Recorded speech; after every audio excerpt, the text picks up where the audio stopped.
Hello, good afternoon. As tensions flare once again along the Israel-Lebanon border, Lebanon's Prime Minister Najib Mikati has confirmed, along with the US, that the ceasefire will be extended until February the 18th. The original agreement, which aimed to end over a year of violent conflict, has faced delays, with Israel failing to fully withdraw from southern Lebanon by the initial deadline. Israel has killed over 22 people since the withdrawal deadline passed. Will this extension bring the conflict closer to lasting peace, or is it just a temporary pause before further escalation? Welcome to In Depth.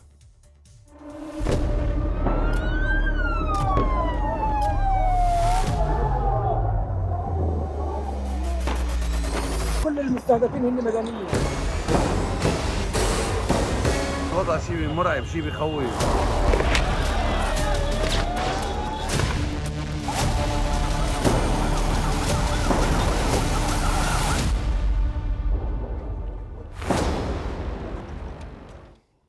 The Times of Israel has reported that Israel and Lebanon have agreed to extend the deadline for Israeli troop withdrawal from southern Lebanon until February the 18th this year, following the expiration of the original 60-day ceasefire agreement.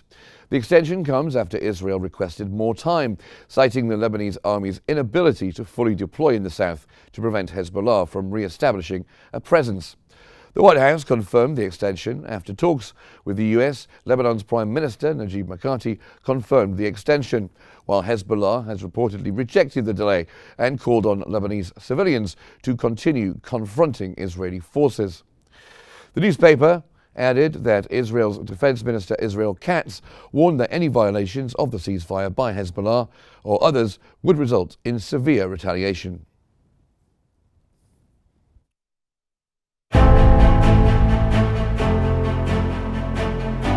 In a significant development, US and Lebanese officials have agreed to extend the ceasefire between Israel and Lebanon until February 18, 2025. This extension follows the failure of Israel to fully withdraw its forces from southern Lebanon by the initial deadline of the January 26th. Lebanese Prime Minister Najib Mikati confirmed the agreement extension, emphasizing Lebanon's commitment to maintaining its sovereignty and security during the extended truce. Mikati also affirmed Lebanon's continued cooperation with international efforts to monitor the ceasefire, specifically UNIFIL's role in ensuring the safety of civilians.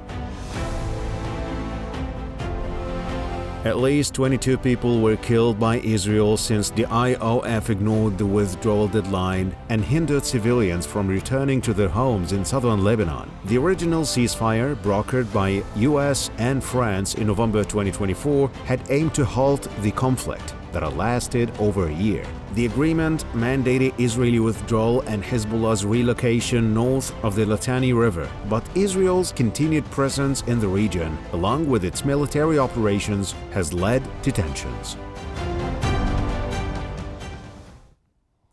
Now joining us here on Qnews is General Khalid Hameda from Beirut, a strategic and military expert, and also Abdullah Nema, who is a political analyst. Thank you both for being here with us. We're going to start with you, Mr. Nema. With the extension until February, what steps will both Lebanon and Israel take to ensure compliance with the agreement's terms? And what do you make of the ceasefire in general?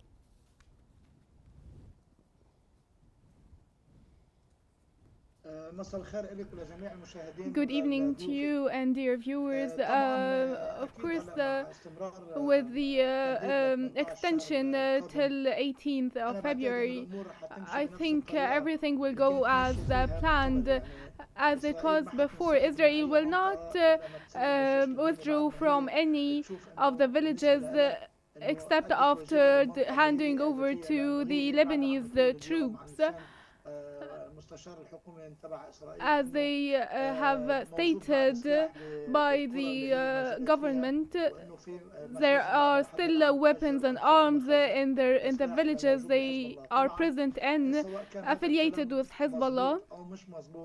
Either this is true or not, we know that Israel always holds back on international resolutions, and especially that we're aware For Lebanon, the Prime Minister Najib Mikati approved the extension till the 18th regarding the ceasefire agreement. I think Lebanon has no other way but to comply with the resolution as agreed upon.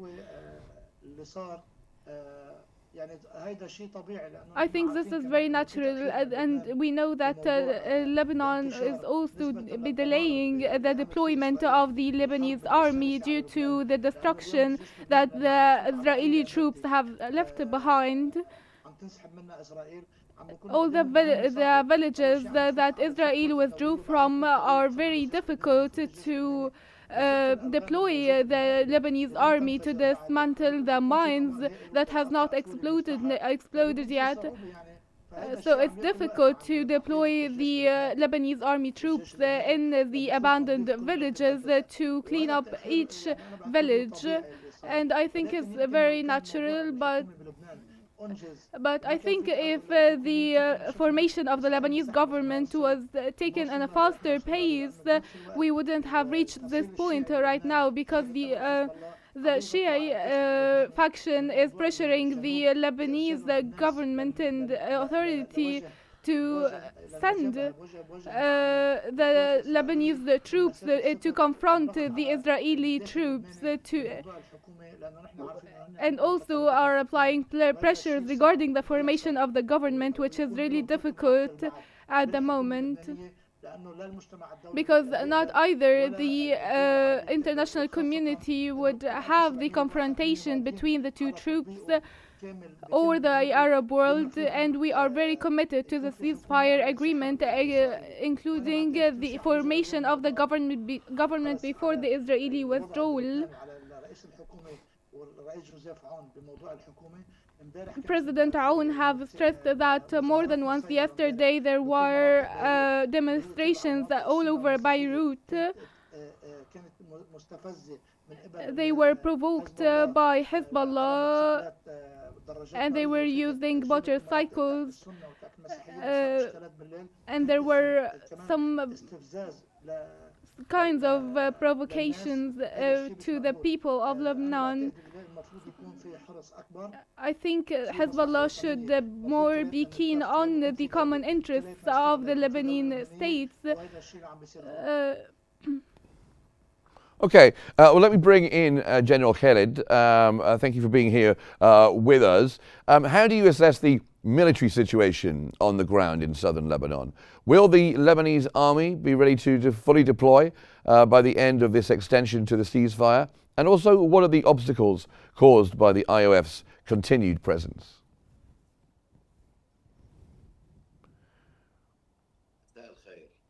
Good evening, good afternoon. The scene we have seen yesterday should be read very carefully. It's not about the withdrawal of the Israeli troops from one side and the deployment of the Lebanese army from the other. I don't think this is the issue that prompted the violations committed by Israel during the 60 days. There might be some elements to this scene that are not mentioned in the media, and they might require more discussion through the Committee of the Ceasefire Monitoring. Since the beginning of these 60 days, it was very obvious that there is no time frame for the Israeli troops to withdraw and no time frame for the Lebanese army deployment, and what are the measures to be taken in this occupied territory, and what are kind of weapons to be used, what kind of weapons to be seized, and what are the fate of these weapons.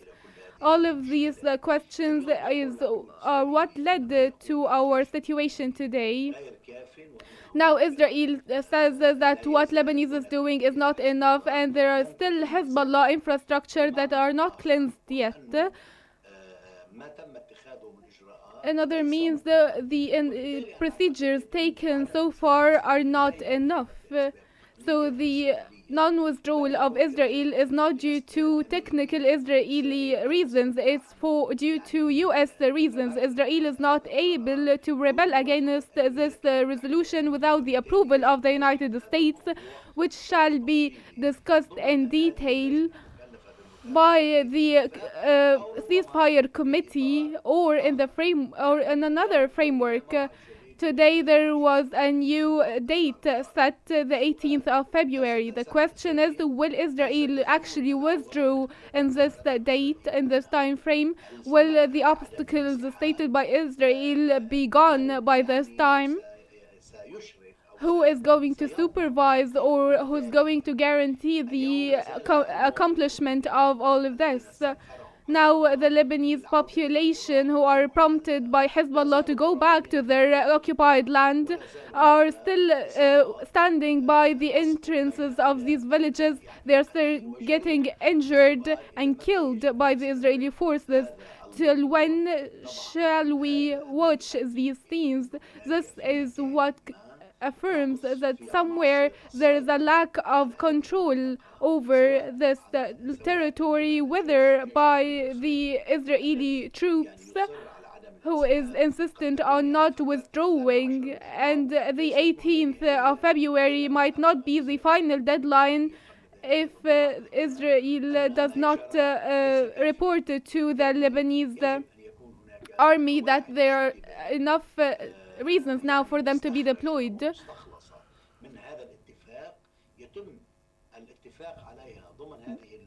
They should agree on a set time frame that to be committed for all parties to commit with. Otherwise, we will witness more dramatic changes.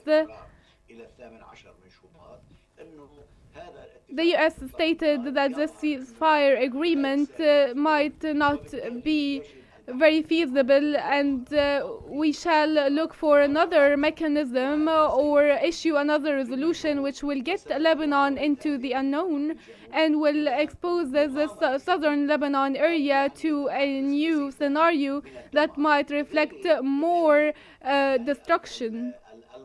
That's why I think it's not as simple as some people think, that Israel is committing violations while the Lebanese army was ready to be deployed. I think that the Israeli troops, and not stated by the ceasefire committee, that the both sides are not ready for the accomplishment of this agreement. And to you, Mr. Neymar, what role do you think the US-led monitoring committee is playing in enforcing this ceasefire? And would you think it's been effective so far?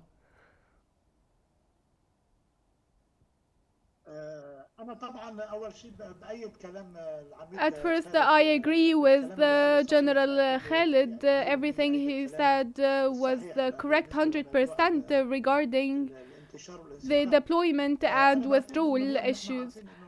Now we're all aware that the resolution 1701 and the ceasefire agreement, the sponsor was the United States of America, and the committee of five, on top of which General of the United States of America.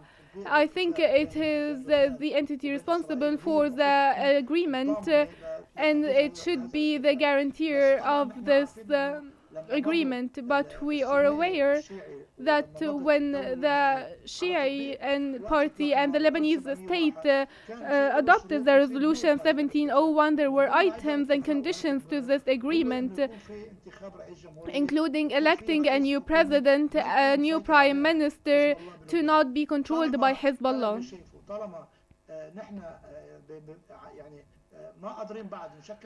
So far, we're not able to form a government.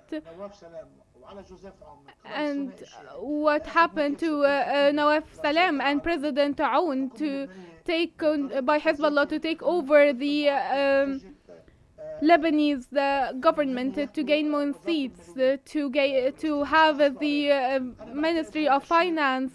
These pressures will not be allowed by the international community, either the USA or the Arab world.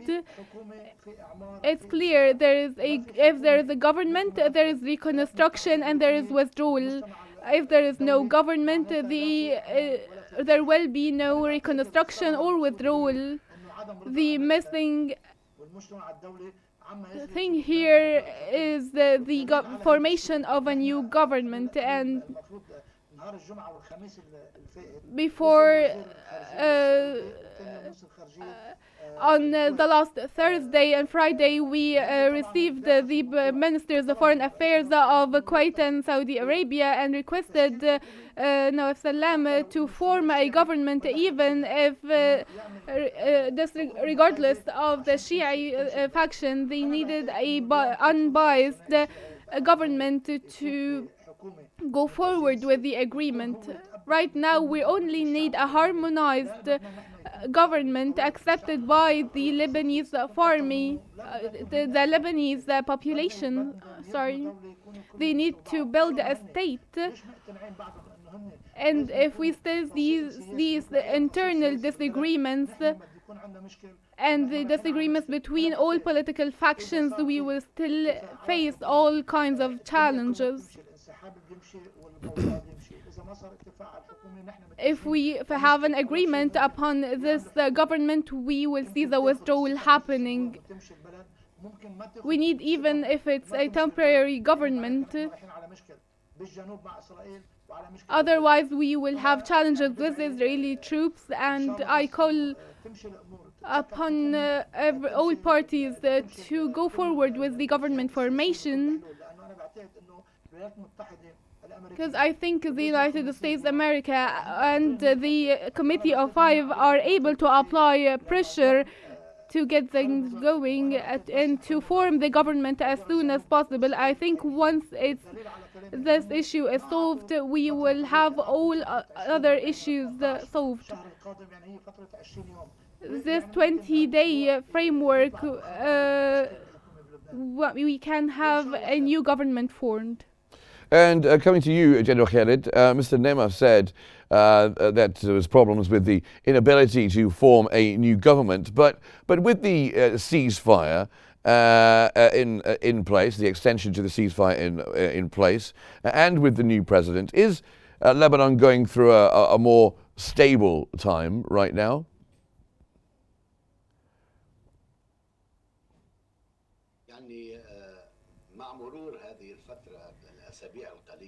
With the few weeks after the electing a new president,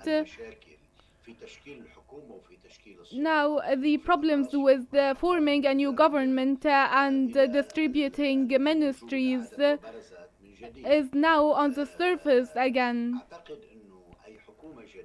I think that any new government shall commit to its ministerial statement to achieve and commit to the resolution 1701, all the ministerial statements provided by the government since 2006, since the adoption of 1701 resolution for the first time. They were always seeking the true achievement, not the true achievement of the resolution, which led to the growth of Hezbollah and more border problems and more terrorism in Lebanon, and it ended with the war that destroyed Lebanon.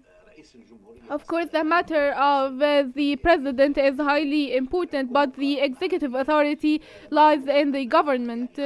The government now, the government before was under Hezbollah authority, and therefore it cannot be trusted to adopt the 1701 resolution. The new government will be the defining moment between a previous period and an upcoming period. Of course, it's complicated. Yesterday we had the Hezbollah call to populations to go and exceed the Lebanese army barriers, and which resulted in a lot of death and injured in Beirut and many other villages in southern Lebanon and in the capital. now we're exposed to attacks by Hezbollah, by demonstrations or vehicles such as motorcycles firing guns and provoking citizens.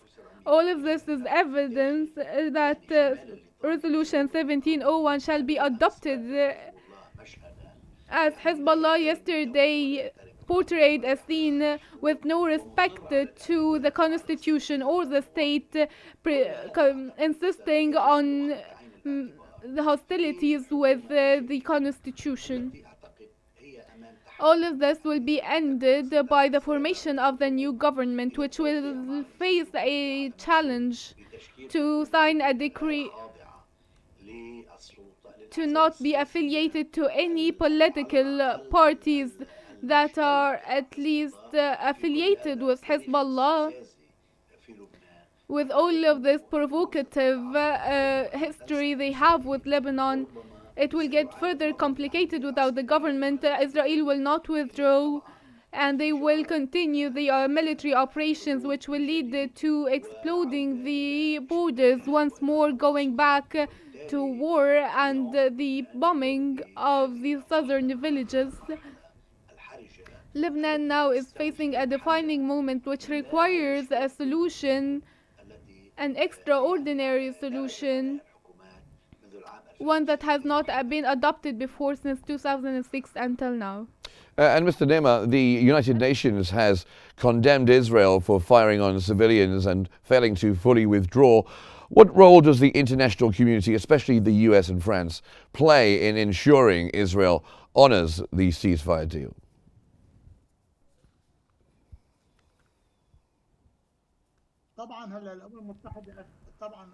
Of course, the United Nations would condemn Israel because the non-withdrawal from southern Lebanon is a violation to the 1701 resolution and the ceasefire agreement. So it's natural that they know UN condemns Israel. Lebanon also is not fully committing to the deal. So we in Lebanon, the Shia entity should acknowledge that we have been we received the defeat by Israel. By signing this agreement, we took the defeat.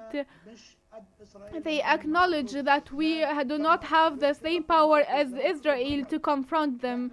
Lebanon was destroyed, entire villages were destroyed. We need to build a state all together, unified. If Hezbollah continues dealing in the same way, going to Beirut, provoking the population and firing guns, terrorizing safe population, those people will turn against them. Those people who gave them food and shelter and stood by their side,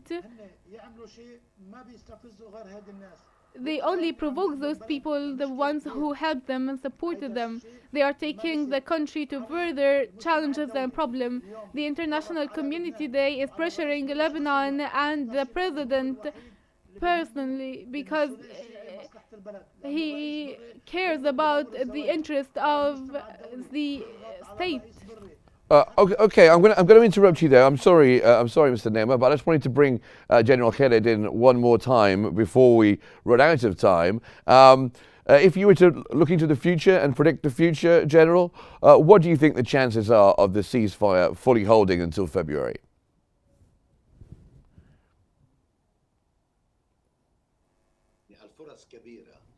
There is a lot of potential. I think since this moment from the 27th of January today, which was the set deadline for the Israeli withdrawal, until the 18th of February, Israel will keep bombing all the Hezbollah infrastructure in all the remaining villages in southern Lebanon. The issue now is how serious are they to fill all the gaps by the committee and not letting everything accumulate till the 18th of February. The potential for a real ceasefire is conditional to the Israeli commitment and the Lebanese commitment. The Israeli commitment will be guaranteed by two things. The one, the true Lebanese commitment to the 1701 resolution and not going back to 2006. The second point is the diplomatic follow-up by the United States, the France, the international community, the Arab world, to fill all the gaps that might arise during this time frame.